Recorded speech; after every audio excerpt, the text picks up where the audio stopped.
Hello everyone, welcome again to my YouTube channel Learning Mania. आज बच्चों हम अपने प्रीवियस वीडियो को कंटिन्यू करने वाले हैं। लास्ट वीडियो में मैंने आपको बताया था टेंसेस के बारे में and we have done present tense in that. आज हम उसी सीरीज को आगे लेके जाएंगे और हम करेंगे अब पास्ट टेंस। तो पास्ट टेंस देखते हैं। पास्ट टेंस में अगेन जो पहला काइंड है दैट इज पास्ट इंडेफिनिट और सिंपल पास्ट टेंस। तो सबसे पहले इसका रूल देख लेते हैं। रूल क्या है, इसमें अफर्मेटिव सेंटेंसेस होंगे तो subject plus V2 plus object. ठीक है, V2 पास्ट टेंस में आप जितने मैंने आपको फर्स्ट वीडियो में बताया था हम 12 टेंसेस पढ़ेंगे। 12 टेंसेस में से सिर्फ ये पास्ट इंडेफिनिट और सिंपल पास्ट ही एक ऐसा टेंस है जहां पर हम V2 का यूज करते हैं। अदरवाइज आप V1 का यूज देखेंगे, V3 का यूज देखेंगे बाकी टेंसेस में, लेकिन V2 का use only in past indefinite tense. Affirmative sentence में सब्जेक्ट के साथ, अब यहाँ सब्जेक्ट चाहे सिंगुलर है या प्लूरल है। प्रेजेंट टेंस में क्या था, सिंगुलर होता था तो हमें वर्ब के साथ एस और यस लेना होता था, प्लूरल होता था तो वर्ब की फर्स्ट फॉर्म जाती थी। But here past tense is quite simple, very simple. तो यहाँ पर आपको चाहे सब्जेक्ट सिंगुलर है प्लूरल है, दोनों ही कंडीशन में यू विल टेक V2 यानी कि second form of the verb. Like he went to market, he is a singular subject, they went to market, they is a plural subject. तो again second form of the verb. अब हम देखेंगे negative में। Negative में क्या होता है कि जब मैंने आपको लास्ट जो प्रेजेंट टेंस कराया था उसमें भी बताया था कि जब भी ये वर्ड्स आते हैं डू, डिड और डज, ये तीनों हेल्पिंग वर्ब जो हम लेंगे तो ये तीनों के ही साथ V1 लगेगी। तो हमें उसी बात का ध्यान यहाँ पर रखना है कि जब हम यहाँ पर डू डज लगेगी प्रेजेंट टेंस और पास्ट टेंस में नेगेटिव सेंटेंस बनाने के लिए हम यूज करेंगे डिड का, और डिड के साथ विल यूज V1 यानी first form of the verb. इसके एग्जाम्पल पढ़ते हैं। They did not go to market, they did not go to market, दोनों ही कंडीशन में क्योंकि did not लगा नेगेटिव सेंटेंस बना तो हमने वहां गो का इस्तेमाल किया। अब देखते हैं इसके यूज क्या है। पहला यूज है इसका to express a past action और past event when the time is given.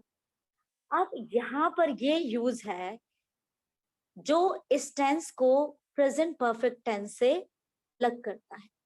कई बार हम लोग डाउटफुल हो जाते हैं कि कुछ कहाँ पर हम प्रेजेंट परफेक्ट टेंस लगाएं, कहाँ पर पास्ट टेंस लगाएं, सिंपल पास्ट टेंस। उस डाउट को क्लैरिफाई करने के लिए ये रूल है, जब भी कोई पास्ट एक्शन या पास्ट इवेंट दिया गया होगा समय के साथ, उसका टाइम बताया गया होगा, उस जगह पर आप क्या यूज करोगे, सिंपल पास्ट। अगर टाइम नहीं दे रखा होगा तो वहां आप प्रेजेंट परफेक्ट का यूज करेंगे। अब यहाँ टाइम का मतलब है लाइक ये दे रखा है येस्टरडे एंड लास्ट मंथ, तो यहाँ पे टाइम इंडिकेशन दे दिया, आपको स्पेसिफाई कर दिया कि कोई भी एक्शन कब हुआ है। आई मेट हिम येस्टरडे, कल मिला था। I got a car last month, मैंने पिछले महीने कार खरीदी थी। तो यहाँ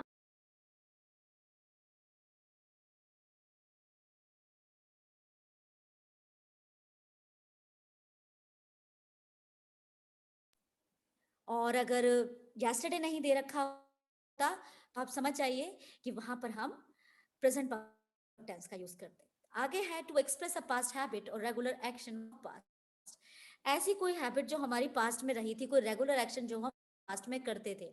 अगर प्रेजेंट की हैबिट होती है तो हम लगाते हैं सिंपल प्रेजेंट, और जब वो पास्ट की हैबिट हो जाती है, पास्ट का एक्शन हो जाता है, तो वहां हम लगाते हैं सिंपल पास्ट। जैसा इसमें दे रखा है, ही स्मोक्ड, उसने कभी स्मोक नहीं किया।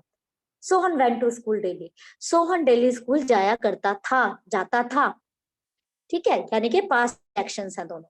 आप इसमें जो एडवर्ब्स आपको इजीली हेल्प करेंगी आइडेंटिफाई करने के लिए कि जब आप फिलअप करेंगे, अगर सेंटेंस में लास्ट, यस्टरडे, अगो ऐसे वर्ड्स दे रखे हैं तो it means you must use simple past थी। ये था सिंपल पास्ट टेंस। नेक्स्ट है पास्ट कॉन्टिन्यूअस और पास्ट प्रोग्रेसिव। कॉन्टिन्यूअस अगेन जैसा कि इसके नाम से क्लियर है, कोई प्रोग्रेस में एक्शन, लेकिन वो एक्शन प्रोग्रेस में था, अब नहीं है।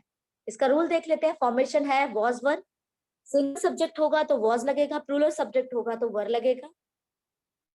First form of the verb आएगी प्लस आईएनजी, जो कि कॉमन है सभी प्रोग्रेसिव और कॉन्टिन्यूअस टेंसेस में। She was preparing meal in the kitchen. They were playing in the garden. She singular था, was आया, they plural था, were आया. Use देख लेते हैं हम इसका. To express an action that was in progress at some time in the past. कोई ऐसा एक्शन जो गिवन टाइम पर किसी टाइम इंडिकेशन के साथ दे रखा है और पास में इन एक्शन था, चल रहा था. Like I was taking my breakfast when my friend came. अब यहाँ इंडिकेशन का, टाइम इंडिकेशन का काम किसने किया? ये when my friend came. इससे टाइम इंडिकेशन की कब? जब मेरा दोस्त आया. मैं अपना ब्रेकफास्ट कर रहा था या कर रही थी. Next is to express two more actions in progress at the same time. कोई दो या दो से कोई ज्यादा काम जो कि एक साथ किसी गिवन टाइम पर चल रहे थे. अगेन मैं क्या चल रहे थे, पास्ट की हम बात करेंगे. While I was doing my homework, my brother was playing outside. यहाँ कंजक्शन लगा while और इससे हमने इसको जोड़ा कि जब मैं अपना काम कर रहा था, होमवर्क कर रहा था, मेरा ब्रदर बाहर खेल रहा था. The students were talking in the class when teacher was teaching in class. तो यहाँ पर अगेन टाइम इंडिकेट, ये दोनों एक्शन एक साथ चल रहे थे, कंजक्शन आया when. तो मोस्ट ऑफ द टाइम जब आप ये देखेंगे टू और more than two actions join होंगे ऐसे सेंटेंसेस while और when से होते हैं. तो आपको वहां देखना होगा कि when और while कंजक्शन है और दो एक्शंस के एक साथ चलने की बात हो रही है, तो वहां पर आप पास्ट कॉन्टिन्यूअस टेंस फिल करेंगे. नेक्स्ट है to express an often repeated but undesirable past action. ऐसी कोई बात जो पास्ट में रिपीट तो होती रही कई बार, लेकिन वो अनडिजायरेबल एक्शन था, मतलब आप नहीं चाहते थे वो एक्शन रिपीट हो, even then it has been repeated. Like he was always coming at odd times. वो हमेशा ही ऑड टाइम पर आता था. तो ऑब्वियसली आप कोई किसी की को नहीं चाहेगा कि कोई किसी से मिलने किसी गलत समय पर आए, ऐसे ऑड टाइम पर आए कि जिस टाइम हम सो रहे हैं या लंच टाइम है या कुछ भी हम हमारे वर्किंग आवर्स हैं. तो वहां पर ये एक ऐसे एक्शन को शो करता है जो कि रिपीटेड है और अनडिजायरेबल है. Next is past perfect tense. इसका रूल हिंदी में इसका पहचान होगा चुके थे, चुकी थी और चुके, यानी कि अगेन इसमें काम हो चुका था एक सर्टेन टाइम पर. इसका हम फॉर्मेशन देखते हैं subject plus had plus V3 plus object. Whether the subject is singular or plural, we must use had helping verb. All the shops had closed. सारी दुकानें बंद हो चुकी थी. इसका यूज देखते हैं. To express an action in the past which was completed before another action also in the past. अब यहाँ पर ये जो मैंने एग्जाम्पल दे रखा, बड़ा ही कॉमन एग्जाम्पल है, बड़ा फेमस एग्जाम्पल है. The patient had died before the doctor came. Past perfect में क्या होता है बच्चों, दो एक्शंस दिए होते हैं जिनमें एक एक्शन पहले हो चुका होता है और दूसरा बाद में पूरा हुआ होता है.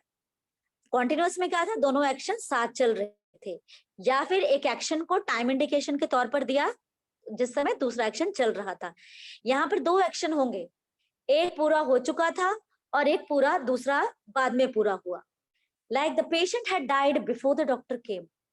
डॉक्टर के आने से पहले पेशेंट मर चुका था. तो क्या काम पहले हुआ, पहले पेशेंट का मरना हुआ और बाद में डॉक्टर का आना हुआ. तो जो एक्शन पहले हुआ होगा वहां पर आप पास्ट परफेक्ट टेंस यूज करेंगे, और जो एक्शन बाद में पूरा हुआ होगा उसमें आप सिंपल पास्ट टेंस यूज करेंगे. ये इसको बहुत प्रोमिनेंट पहचान है. To express unfulfilled desire of the past. ऐसी कोई आपकी इच्छा जो कि पास्ट में थी और पूरी नहीं हुई, अधूरी रह गई, अनफुलफिल्ड रह गई है, वहां पर भी हम पास्ट परफेक्ट टेंस का यूज करते हैं. I wish I had listened to my mother's advice. वो कहते काश मैं अपनी मदर की एडवाइस को सुना होता. अब ये पास्ट की बात थी, हो सकता है कि उसका कोई रिजल्ट जो उसका रिजल्ट उनको गलत बाद में फेस करना पड़ गया हो, लेकिन उस समय अगर उन्होंने सुना हो तो ठीक रहता, वो उसको चेंज नहीं कर सकते. Next is to express impossible और unfulfilled conditions of the past. देखिए ऊपर है अनफुलफिल्ड डिजायर्स और नीचे मैंने कंडीशन लिखा है. चाहे कोई ऐसी इच्छा है जो अधूरी रह गई या कोई ऐसी कंडीशन है जो पास्ट में थी और अब फुलफिल होना इम्पॉसिबल है, आप वो काम कर ही नहीं सकते, उस कंडीशन में भी आप पास्ट परफेक्ट टेंस का यूज करोगे. If you had worked hard you would have past. अगर तुमने मेहनत की होती तो तुम पास हो गए थे.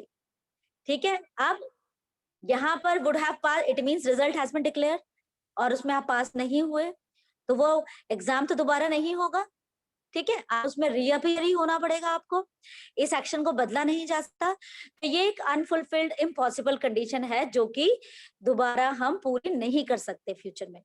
ऐसी कंडीशन में भी आप पास परफेक्ट टेंस यूज करेंगे।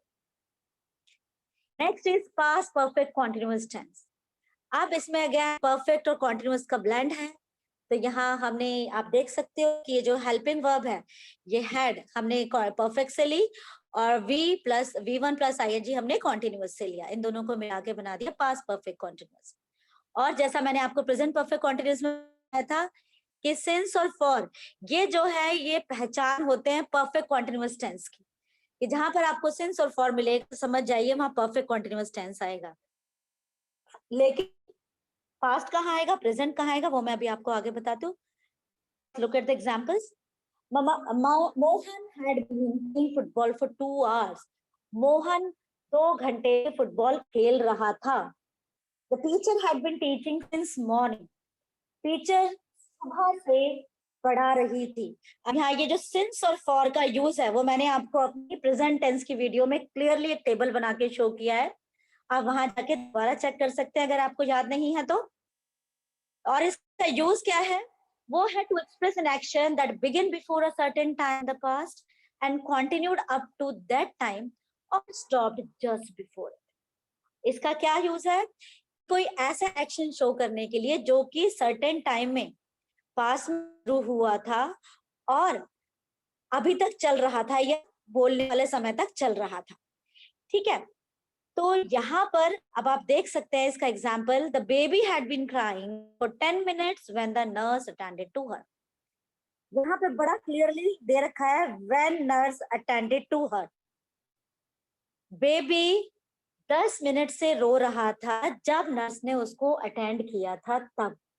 तो ये है पास्ट परफेक्ट कॉन्टिन्यूअस के लिए इंडिकेशन कि जब, बहुत सिंपल है पहचानना, कि जब सिंस या फिर फॉर के साथ, इसमें आपको 2 क्लॉजेस मिलेंगे। ठीक है, 2 क्लॉजेस मिलेंगे और उन 2 क्लॉजेस में आपको एक में तो सिंस और फॉर मिलेगा और दूसरे क्लॉज में, अब आपको दूसरे क्लॉज में मिलती है V2। ठीक है, अगर आपको दूसरे क्लॉज में मिलती है V2 तो वहां आप क्या यूज करोगे, वहां पर आप यूज करोगे अपना पास्ट परफेक्ट टेंस। ये बड़ा क्लियरली आप समझ लीजिए इस चीज को कि जब पास्ट परफेक्ट कॉन्टिन्यूअस की बात आएगी वहां पर आपको V2 दी गई होगी। ठीक है, जैसे कि ये यहाँ दी गई है। और अगर V2 नहीं दी गई होगी, सिर्फ सिंस और फॉर दिया गया होगा, जैसे ये आप देख सकते हैं सिर्फ सिंस और फॉर दे रखा होता, तो यहाँ तक अगर यहाँ ये एंड हो जाता सेंटेंस तो फिर ये प्रेजेंट परफेक्ट टेंस भी बन सकता था, लेकिन यहाँ सेकंड फॉर्म के साथ इसको दे दिया है टाइम के साथ, तो यहाँ पर ये पास्ट परफेक्ट कॉन्टिन्यूअस टेंस भरा जाएगा। The teacher had been teaching since morning when principal reached there. Again यहाँ प्रिंसिपल की पहुंचने से ये सेकंड फॉर्म इधर दे दिया गया है। ठीक है, तो और यहाँ टाइम दिया गया है, तो इट इज मेड क्लियर कि यहाँ पर पास्ट परफेक्ट कॉन्टिन्यूअस टेंस का यूज होगा। यही चीज है जिससे आप प्रेजेंट परफेक्ट कॉन्टिन्यूअस और पास्ट परफेक्ट कॉन्टिन्यूअस में डिफरेंशिएट कर सकते हैं। ठीक है, यानी कि सिंस और फॉर के साथ इसके साथ V2 दे रखा है तो वहां पर आप पास्ट परफेक्ट कॉन्टिन्यूअस टेंस करेंगे। सिर्फ और सिर्फ किसी सेंटेंस में सिंस और फॉर के साथ टाइम दे रखा है तो वहां पर आप present perfect tense use perfect continuous tense use करेंगे। तो ये था पास्ट परफेक्ट कॉन्टिन्यूअस टेंस तक, पास्ट टेंस हमने कंप्लीट किया। नेक्स्ट वीडियो में will cover up future tense. और आई होप आप मेरी वीडियोस को देख रहे होंगे, आपको समझ में आ रहा होगा। Even then if there is any problem you can ask me by dropping your messages in comment box. I will help you anytime. So bye bye, take care.